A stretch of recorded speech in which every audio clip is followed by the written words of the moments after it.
पिछले कुछ समय से दुनिया में कई जगहों पर दो पड़ोसी देश आपस में एक दूसरे के खिलाफ युद्ध करते हुए नजर आ रहे हैं। 2025 को ही लिया जाए तो इस साल रूस, Ukraine, Iran, Israel, Bharat, Pakistan, Thailand, Cambodia के बाद अब दक्षिण सूडान और युगांडा के बीच जंग की स्थिति उत्पन्न हो चुकी है। दक्षिण सूडान एक नया नवेला देश है जिसकी बड़ी सीमा युगांडा से मिलती है। इस समय दोनों देशों के बीच सरहद के सीमांकन को लेकर विवाद छिड़ा हुआ है। सरहदी इलाकों से भारी पलायन, दोनों देशों के बीच जारी तनाव के कारण युद्ध की स्थिति बन गई है।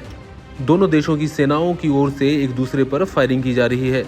इसकी वजह से सरहदी इलाकों में हिंसा व्याप्त हो गई है। साथ ही लोग वहां बड़ी संख्या में पलायन कर रहे हैं। वे वहां से सुरक्षित स्थानों की ओर जा रहे हैं। इसके कारण हजारों नागरिक प्रभावित क्षेत्रों से विस्थापित हो गए हैं। दक्षिण सूडान की ओर से दावा किया गया है कि युगांडा की तरफ से हुई फायरिंग में उसके 5 सैनिकों की मौत हो चुकी है। क्या है अब के हालात? सीमा निर्धारण को लेकर दोनों देशों के बीच शुरू हुआ ये विवाद जारी है।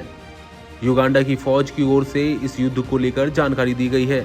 उन्होंने बताया कि ये लड़ाई तब शुरू हुई जब दक्षिण सूडानी सैनिक पश्चिमी नील राज्य में युगांडा की सीमा में घुस आए और वहां शिविर स्थापित कर लिया। उसके बाद दक्षिण सूडानी सैनिकों को वहां से जाने के लिए कहा गया। बावजूद इसके उन्होंने वहां से जाने से इनकार कर दिया।